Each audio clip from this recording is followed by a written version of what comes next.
ইরানের সঙ্গে মার্কিন ইসরায়েল যুদ্ধের কারণে হরমুজ প্রণালী দিয়ে জাহাজ চলাচলে দীর্ঘস্থায়ী ব্যাঘাতের শঙ্কায় সোমবার বিশ্ববাজারে জ্বালানি তেলের দাম বেড়েছে ২৭%।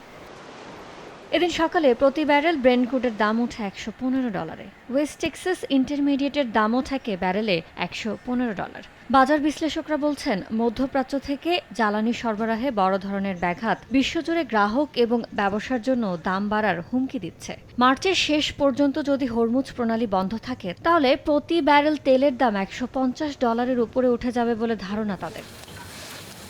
মধ্যপ্রাচ্যে দীর্ঘস্থায়ী যুদ্ধ জ্বালানি সরবরাহকে মারাত্মকভাবে ব্যাহত করতে পারে এবং বৈশ্বিক প্রবৃদ্ধিকে ক্ষতিগ্রস্ত করতে পারে। এই আশঙ্কায় বিনিয়োগকারীরা নগদ অর্থের উপর ঝাঁপিয়ে পড়ছেন।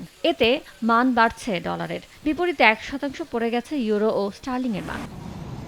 জ্বালানি তেলের দাম বাড়ায় এশিয়ার পুঁজিবাজার বড় পতনের মুখে পড়ে। জাপানের নিক্কে ২২৫ সূচক ৭.৫% পড়ে যায়। হংকংয়ের হ্যাংসেং সূচক ৩% আর অস্ট্রেলিয়ার ASX ২০০ সূচক ৪%-এরও বেশি কমে যায়। দক্ষিণ কোরিয়ার কসপি সূচক ৮.১% পতনের মুখে পড়ে আর চীনের ব্লুচিপ সূচক পড়ে যায় ২.৩%।